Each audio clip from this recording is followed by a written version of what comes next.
Look closely at a premium hiking jacket, a climbing backpack, or a technical snow shell. Tucked onto the metal pull tab, you will almost always find 3 stamped letters, YKK. We touch them daily, rely on them implicitly, and ignore them completely. For most of human history, closing clothing was an active manual chore. Laces, metal buttons, and hooks required patience, fine motor skills, and constant adjustment. In urban daily life, a broken button or a snapped lace is a minor frustration. But take those same fastening systems into extreme wilderness environments, and the physical stakes escalate. Cold weather strips away finger dexterity. If a jacket track jams in freezing rain, or a tent closure separates in high winds, a mechanical malfunction rapidly cascades into life-threatening exposure. Surviving the outdoors required a fastening system so dependable that an explorer could close it in the dark and completely forget it existed. Achieving that reliability is difficult because a zipper is a mechanical system made of moving parts. It consists of 2 parallel rows of precision teeth, a slider, and fabric tape.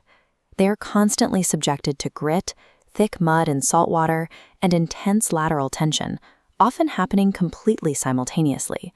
When early zipper inventions appeared in the late 19th century, people heavily distrusted them. The tracks misaligned and the closures broke under pressure, making them less practical than simple buttons.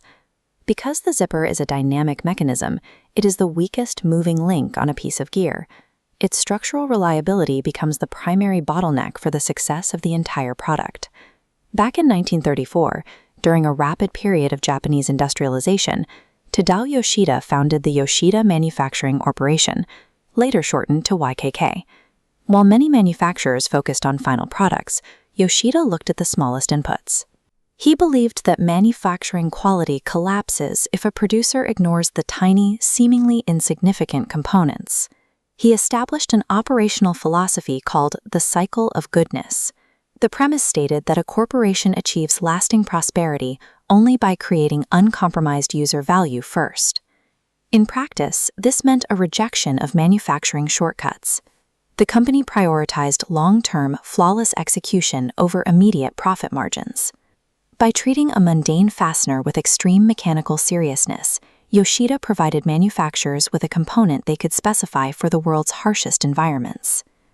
YKK achieved this through total vertical integration. The company refused to outsource any step of production. They smelted their own raw brass, shaped their own metal components, and wove their own continuous fabric tape entirely in-house. They engineered their own proprietary manufacturing machinery. GIS gave them control over the exact rhythmic kinetic force used to stamp out individual components.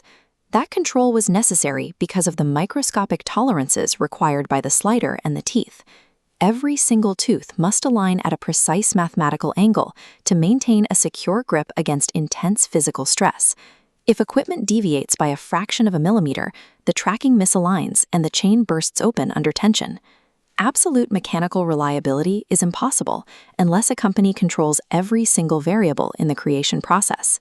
The outdoor industry pushed this precision to its absolute limit. Technical alpine gear has to perform when coated in ice, mud, and heavy snow. Traditional interlocking teeth allow freezing water and wind to penetrate straight through the track, defeating the purpose of a waterproof shell. Solving this creates a severe engineering paradox. A tight physical seal requires heavy friction, which makes the zipper stiff and extremely difficult to pull. YKK engineered a solution using specialized water-resistant laminates and coatings that block the elements while maintaining smooth, fluid movement for the end users. Mastering this friction trade-off allowed the zipper to function seamlessly within a fully sealed survival system. Eventually, the engineering tested in the mountains expanded into the highly visible worlds of streetwear and luxury fashion. Modern consumers began evaluating garments differently, demanding real-world durability and high-performance construction alongside aesthetics. Designer brands co-opted technical hardware to meet this demand.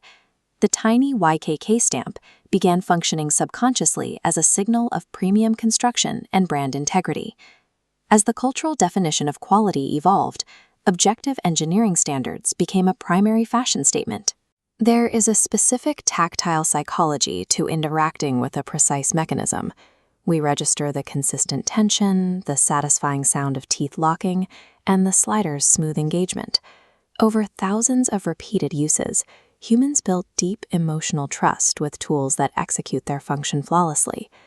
This reveals the core paradox of this engineering effort. The goal is for the user to completely forget the product exists. For more content like this, like and subscribe to our channel.